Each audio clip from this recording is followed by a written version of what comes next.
There are 3 things my mom believes in more than God: potlucks, Pinterest quotes, and my older brother Ethan.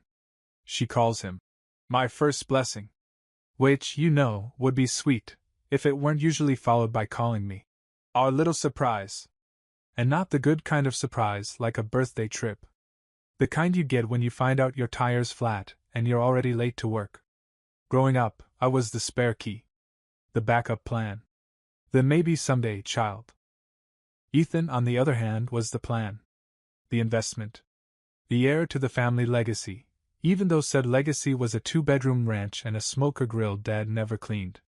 By the time Ethan was 25, he had a wife, 2 kids, and a graduation photo framed in every room of our parents' house, including the guest bathroom. Me? I was 27, single, and fixing AC units in other people's houses while eating gas station burritos in mine. Now don't get me wrong, I wasn't bitter. Okay, maybe I was a little bitter. But mostly I just accepted my role in the family narrative: hardworking, low maintenance, occasionally mentioned in group texts when someone needed a spare set of hands or a pickup truck. That's why, when I started saving up for a property, I didn't tell anyone. Not even my childhood best friend Marcus, who I once trusted with the location of my emergency pizza fund, which he betrayed for 3 slices of pepperoni and a can of Sprite. The truth was, I didn't want opinions. I didn't want advice. I didn't want to hear my mom ask, "Are you sure you can afford that?" Or my dad mutter, "Ethan's always been better with money." So I stayed quiet. For 2 years, I worked overtime shifts, took side gigs on weekends, and lived like a raccoon in human form. I drove an old Chevy with no AC and a trunk full of tools. I ate enough peanut butter sandwiches to build a loyalty program. I ignored every urge to upgrade my life and instead funneled every extra cent into a savings account labeled, appropriately, "Not for Ethan." And then, one Tuesday morning, while repairing a busted dryer for a sweet old couple who offered me lemon cake and unsolicited life advice, I got the call. The duplex.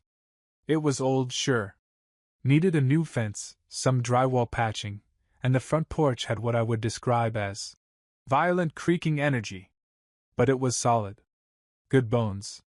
2 units. Upstairs and downstairs. Each with 2 bedrooms, 1 bath, and just enough charm to attract a renter who wouldn't ask too many questions about the ghost of water damage past. I signed the papers that Friday. Bought it under my name. No co-signers. No family favors. No big announcement. It felt weird at first. Not bad weird, just quiet. Like I was waiting for someone to show up and tell me it didn't count unless it had Ethan's blessing. Instead, I got silence. And it was the best sound I'd heard in years. I didn't throw a party. Didn't pop champagne. I just stood in the empty living room of Unit A and whispered, "You did it, man," to myself like I was narrating a sports documentary about middle-class plumbing success. Then I got to work. Cleaned it. Painted it. Repaired every creaky hinge, tightened every pipe. One of the neighbors, an older guy named Lou who smelled like coffee and wisdom, stopped by and said, "You the new landlord?" And when I said yes, he smiled and added, "Nice. Better you than the last one. She ran a cat rescue and a pottery class out of this place. I figured I'd rent out the top unit, live in the bottom one. Build a little equity. Be the kind of landlord I wish I'd had in my early 20s. Responsive, chill, and not addicted to passive-aggressive post-it notes. And for a few weeks, that's exactly what I did. Until, of course, I got invited to family dinner. A rare occurrence. Usually, I was the +1 to Ethan's plus everything. So naturally, I knew something was up. And I was right. It wasn't a dinner. It was a setup. And the minute they pulled out the pie and started asking casual questions about what I'd been up to lately, I had a sinking feeling that the duplex, my duplex, was about to become the center of a family plan I didn't agree to. And brother, I was not wrong. Family dinner at my parents' house had a specific rhythm. First came the forced hugs, Mom's too tight, Dad's too limp, and Ethan's wife Jenna doing that awkward chic air thing like we were European or something. Then the appetizers nobody liked but pretended to love. Deviled eggs that smelled like revenge, and shrimp cocktails that had clearly been defrosted 30 minutes before I walked in. And then, questions. Always the questions. So, still doing the tool thing? Mom asked, loading her plate with Caesar salad like it was a personality trait. The HVAC work, yeah, I said, stabbing a crouton. And plumbing, electrical, small repairs. I'm booked solid, actually. Wow. Jenna chimed in, fake impressed. It's so cute you work with your hands. I smiled through my molars. Ethan, meanwhile, was bragging about how his toddler had just mastered shapes, and how their dog knew the difference between classical and country music. Cool. My microwave could tell time.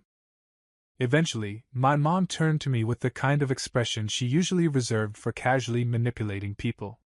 So, any big plans? New developments in your life?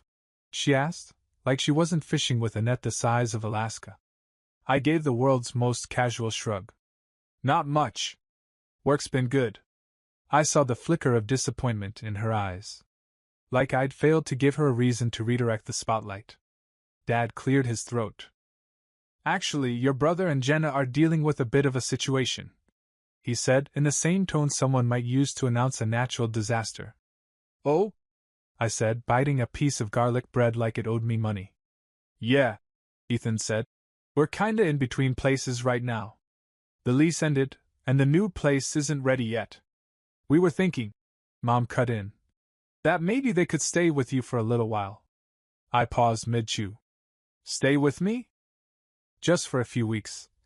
Jenna added quickly. You've got space, right? That duplex or whatever? There it was. I hadn't told them. Not one word. I never posted about it. Never mentioned it in passing. The only way they could know. Marcus told us, Mom said, answering the thought I hadn't spoken. He said you bought a place with 2 units. I made a mental note to throttle Marcus with a rolled-up lease agreement. So you just figured Ethan's family could move in? I asked slowly. Mom gave me that soft, guilt-laced smile, the one she used when she wanted to pretend something was mutually beneficial, when it was actually just a favor to the golden child. Just until their new place is ready, she said. Besides, you've always been independent. It's not like you need both units. There it was. The free rent agenda. Like my success was a communal potluck, and Ethan showed up with an empty Tupperware and a fork. I already have tenants lined up. I lied because I'm petty, but strategic. Jenna blinked. Oh. That's sudden. You didn't even tell us you were buying, Mom said, now playing the hurt card. Why keep secrets? I figured it wouldn't matter, I said casually. Ethan usually gets the announcements. The table went quiet for a full 10 seconds. Then Ethan chuckled awkwardly, like the joke had gone over his head and clipped a few wires on the way down. So, there's really no room? He asked. I shook my head. Nope. Both units are rented. Just signed leases last week. Which was true now. Because the next morning, I posted both listings and got 2 tenants by Friday. No family. No discounts. Full market rate. The funny part? They didn't even ask for the address.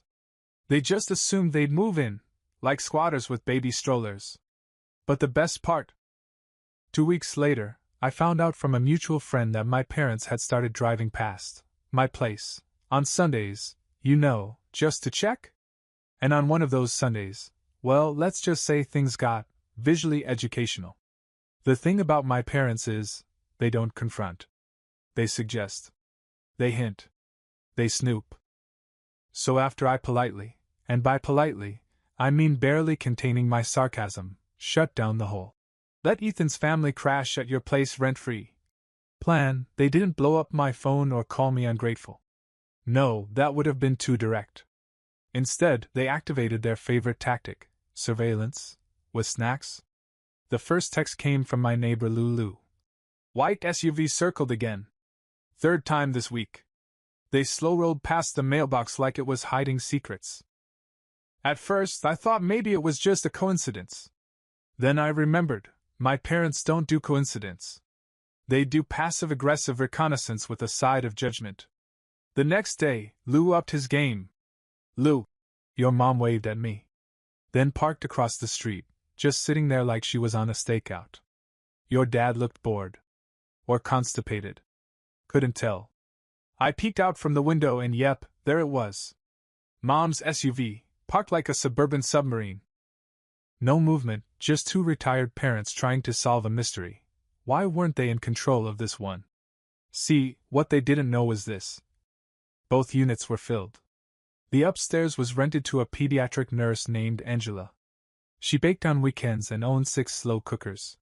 She once gave me banana bread just because my toolbox looked heavy. Downstairs was Dennis, a divorced high school math teacher who stress-baked and had opinions about grout. He paid early and offered me a slice of peach cobbler every other Thursday. I called him rent-paying Gordon Ramsay behind his back. They weren't just tenants. They were the dream. Quiet. Responsible. Didn't ask for discounts or mention Ethan. Already better family than my actual one. And every Sunday like clockwork, Mom and Dad would roll by in slow motion. Mom craning her neck like she was spotting wildlife, Dad squinting at the doorbell like he could hear rent checks being written. Then it happened. I was outside doing some routine maintenance, patching a fence board, earbuds in, hoodie up, when Angela came out with her rent check. "Thanks for the quick fix," she said cheerfully, handing me the envelope. "You're the best landlord I've had." Before I could respond, a white SUV slowed to a crawl behind her. I turned. It was them. My parents. Sitting there in the car, mouths slightly open. Like they just watched a magician pull a duplex out of a hat. Mom was in the passenger seat, holding a giant lemonade.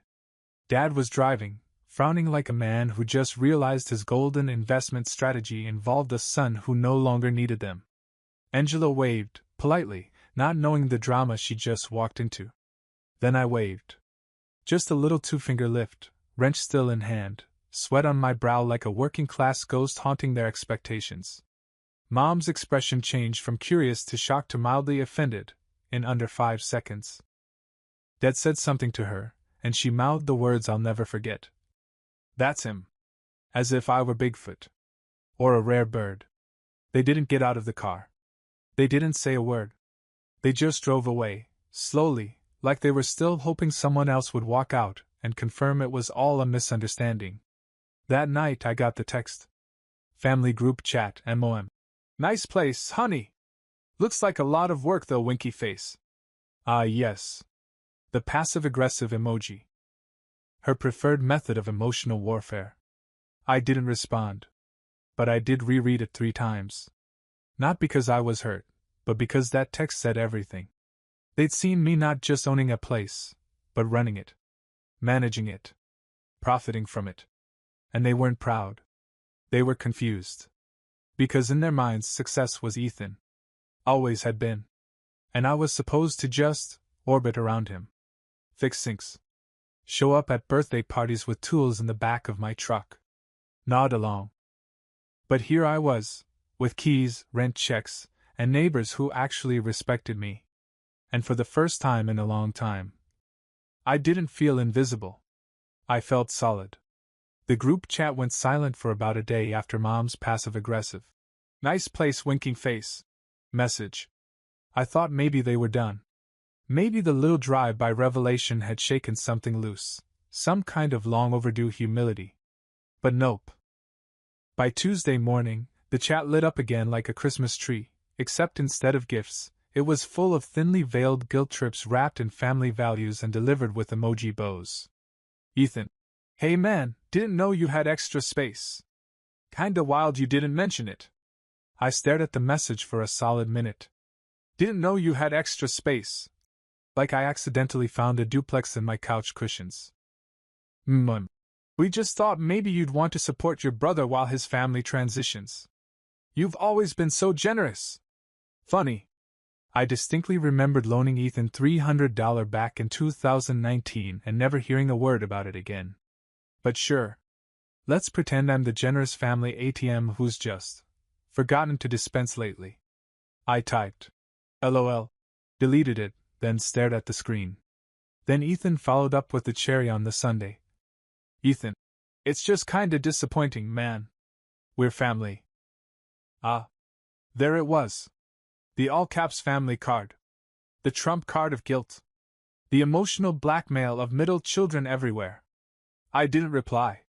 Instead, I went and swept the front steps of my duplex. Angela waved at me on her way to work. Dennis shouted from his window that he'd left lemon bars by my door. It smelled like independence and citrus. Still, the messages kept coming. I just feel like this isn't who you are. You've always looked out for others. Ethan. It's not even about rent. We just needed somewhere stable for a few months. Thought you'd understand. Your brother has 2 kids. And a dog. It's not like they can just stay anywhere. Dad, back in my day, families took care of each other. No questions asked? Back in his day, they also thought seat belts were optional and asbestos was insulation. But sure, Dad. Let's bring that wisdom into 2025. I muted the chat. But internally? I was boiling. Not because they asked. Because they assumed. They assumed I'd just hand over the keys. That my work, the hours, the sacrifices, the skipped vacations, the years of getting called. The other one. All of that was just available. Just waiting for Ethan to move in like a royal visiting one of his estates. No one asked how I managed to buy a duplex. No one said, "Congrats." No one asked what it meant to me. They didn't see me as a grown man building something on his own. They saw me as a safety net with plumbing skills. So I did what any mature adult would do in my position. I posted a photo to Facebook. Just a little something. A picture of me on the porch, tool belt around my waist, coffee in hand, and a simple caption. 1 year ago today, I signed the papers. 2 units. 0 help. Grateful. It wasn't petty. Okay, maybe 12% petty. But within 10 minutes, Jenna liked the post, probably by accident. 5 minutes later, she unliked it. Classic Jenna.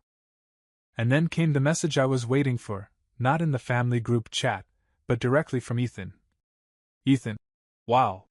Real mature. I sipped my coffee and didn't reply. Because here's the thing. I didn't need their validation. I didn't need their congratulations. And I definitely didn't need their guilt. What I had was mine. Earned. Quietly. Without anyone cheering.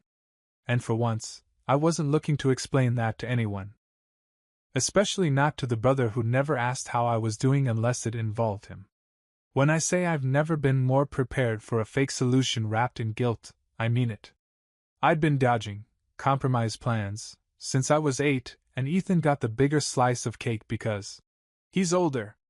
Spoiler, he was older for 32 years. I never got that slice.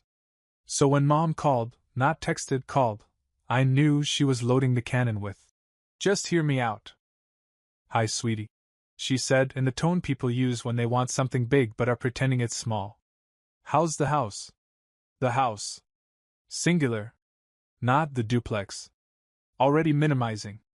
"It's good," I said flatly. "Busy week." She sighed, which was code for, "I've decided I'm the reasonable one now. Look, I know things got a little tense. But we've been talking, and Ethan's situation really is difficult. I know you said the units are rented, but maybe there's a way we can work something out." There it was. We. The family committee that always met without me. "Go on," I said purely for the sport. "Well, what if Ethan and Jenna stayed with you, just in your unit? You could share the space. They'd only need one of the bedrooms. And you could still collect rent from the upstairs." I blinked. "You want me to give up half my home for a family I wasn't told was coming?" She didn't miss a beat. "Well, just temporarily. And it's not like you're always there, right? You work long hours. It wouldn't be that disruptive." "You mean disruptive to me?" She paused.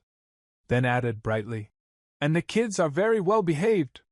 I almost choked. I'd seen those kids feed Doritos to a turtle and then scream because it didn't clap.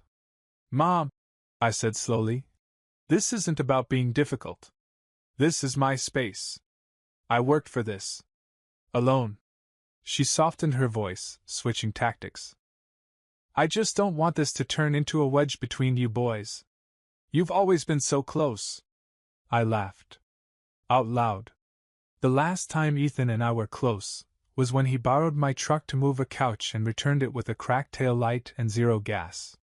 He later Venmo requested me $12 for gas he didn't put in. Still, she pressed on. Don't you remember when he shared his birthday cake with you that year? He's your brother. That was in 2003, I said. He dropped it. I licked frosting off the floor. Memories, she said brightly, as if I'd just complimented the family. Then came the real kicker. He's just under a lot of pressure right now. It would mean the world if you could show him what family's about. Ah, yes. The inevitable you're morally obligated to fix this speech. I let the silence stretch. Long enough to make her uncomfortable. Then I said, You're right. She perked up audibly. You're right. I repeated. It would mean the world for him to learn what family's about. Starting with respecting people's boundaries. The silence on her end was chilly. Then she mumbled something about thinking it over, and hung up. 10 minutes later, the family chat pinged. Dad, you're being selfish. Jenna, we'd keep to ourselves. You wouldn't even know we're there. Ethan, this is why you've always felt distant. You push people away. I stared at that one for a while. I push people away. Right. Because boundaries are the same as abandonment now? What they really meant was, you're not letting us benefit from your hard work, and that's uncomfortable. But here's the thing no one in that group chat understood. I hadn't built my duplex to prove anything. I built it so I'd never have to depend on people who made me feel small. And I wasn't about to shrink just to fit back into their expectations. After the group chat meltdown, I didn't respond. I didn't argue. Didn't explain. Didn't defend. Let them sit with it. Because I've learned something over the years. People who benefit from your silence will always be offended by your boundaries. That weekend I hosted a little cookout on the back patio. Nothing flashy, just me, Angela from upstairs, and Dennis from downstairs. Angela brought root beer pulled pork sliders that could win awards. Dennis brought his corn salad that looked like it came from a magazine. I brought the grill and a six-pack. It was the most relaxed I'd felt in weeks. Angela laughed at one of Dennis's dry jokes about HOA fees. I was halfway through my third slider when she handed me an envelope, rent, early again, and said, Don't spend it all on power tools and coffee. Too late. I grinned. That envelope wasn't just rent. It was a reminder. I did this. I'd built something on my own. No handouts. No backup. No Ethan. Then, mid-laughter, we all heard it. That distinctive slam of a familiar SUV door across the street. I turned. Sure enough, white SUV. My parents. With Ethan. All three standing on the sidewalk like realtors scouting their next regret. No knocking. No warning. Just standing. Angela saw them first and leaned in, whispering. Oh. You expecting visitors? Not even a little, I said, grabbing another slider like it was a defense mechanism. They didn't say anything. Just stared. Dennis raised an eyebrow. You want us to clear out? No, I said calmly. They can watch. Maybe they'll learn something. It was surreal, standing on my porch, drink in hand, surrounded by people who respected me, while the family who doubted me watched like I was an exhibit. They just stood there. Not one word. Like they were waiting for me to cave and wave them over. Like this was all still negotiable. But I didn't move. Angela eventually waved, polite, Southern style. I just nodded. Not rude. Not cold. Just resolved. Mom looked visibly confused. Dad looked annoyed. Ethan looked like he just realized the guest list didn't have his name on it. Eventually, they got back in the SUV. Except Ethan, he lingered. Stared at the house like it owed him something. I wondered what he saw. Did he see the hours I'd spent repairing drywall at midnight? The budgeting spreadsheets? The toolbox I'd taken everywhere since trade school? Or just the fact that no one invited him? He turned finally, slow, then got in and slammed the door harder than necessary. They drove off. Didn't wave. Didn't speak. Just disappeared. Later that night, the family group chat came back to life. Ethan, guess we're moving into an extended stay hotel. Thanks for nothing. We tried. You made your choice. Dad, hope it's worth it. I stared at that one. Hope it's worth it. As if my peace, my home, my sanity, needed a price tag. I didn't reply. But I did step outside, where the porch lights glowed against the shingles I'd chosen. The siding I'd painted. The door I'd installed. Then I snapped a photo. Just me, standing on the porch, coffee in hand. Caption? Worth every brick. Didn't tag anyone. Didn't need to. Because 10 minutes later, Jenna texted me privately. Jenna, you're being cruel. And I laughed. Not bitter. Not smug. Just that deep, exhausted laugh of someone who finally realized he didn't need to explain himself anymore. It had been 4 days since the family group chat went dark. 4 beautiful, silent, drama-free days. No texts. No calls. No emoji guilt. No Ethan updates. Just normal, peaceful life. Angela gave me banana bread. Dennis fixed the lawnmower cord because it was making him itchy just watching me struggle. I slept better than I had in weeks. And then the knock. Not a buzz. Not a doorbell. A knock. Firm. Intentional. I opened the door slowly, expecting maybe a package. Maybe Lou returning my drill again. Instead, Ethan. Standing on my porch like a kid who got kicked out of summer camp. Behind him, I noticed a minivan. Packed. Cramped. A pillow stuffed against the window. Jenna in the passenger seat, looking down at her phone. 2 kids in the back, one eating dry cereal from a bag like it was a life sentence. Hey, he said, trying to sound casual. Can we talk? I leaned on the doorframe. We are. He glanced back at the minivan. Look. I know things got heated. Mom's been a little extra lately. And I didn't mean to guilt you. Sure you did. I said. You just thought it would work. He flinched. Then tried the next card, exhaustion. We're tired, man. The hotel has roaches. The kids are cranky. I'm doing the best I can. And? He blinked. And I was hoping maybe we could figure something out. Even just a week. We'd be out of your hair. Right. I said. Just 1 week. Then another. Then maybe the dog gets comfortable. Then suddenly Jenna's redecorating my bathroom. He chuckled nervously. Come on, man. That's not fair. Exactly. I said. It's not. Silence stretched between us. He looked like he wanted to say more. Like he expected me to break. To cave. Instead, I just looked at him. Really looked. The same brother who used to take credit for my work. The same guy who borrowed my tools, my truck, my time, without thanks, just expectation. The one who never once showed up when I needed help moving, or fixing, or building. But here he was, needing. Finally seeing that maybe, just maybe, I wasn't the one who needed to grow up. I sighed and stepped out onto the porch, shutting the door behind me. I'm not angry, Ethan, I said. I'm tired. Of what? Of always being the fallback. The free option. The one who gets told to understand when no one tries to understand me. He looked at me like he didn't know who I was anymore. Like he missed a meeting where I got replaced by someone with a spine.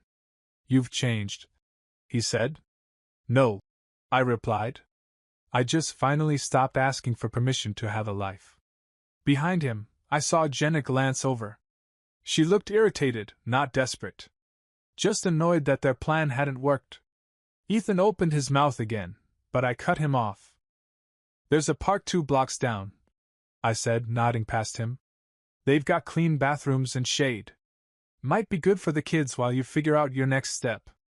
He hesitated, like he couldn't believe I was serious. But I was. For once, I was the one setting the terms. And I wasn't about to unlearn the freedom I'd earned. He turned slowly and walked back toward the van. I didn't watch them drive off. I went inside, locked the door, poured a glass of iced tea. And for the first time in a long time, I didn't feel guilty about being the one who said no. 2 weeks passed. No knock. No text. No new messages in the family group chat. Silence. And let me tell you, it was the most peaceful silence I'd ever lived in. Angela and Dennis thrived.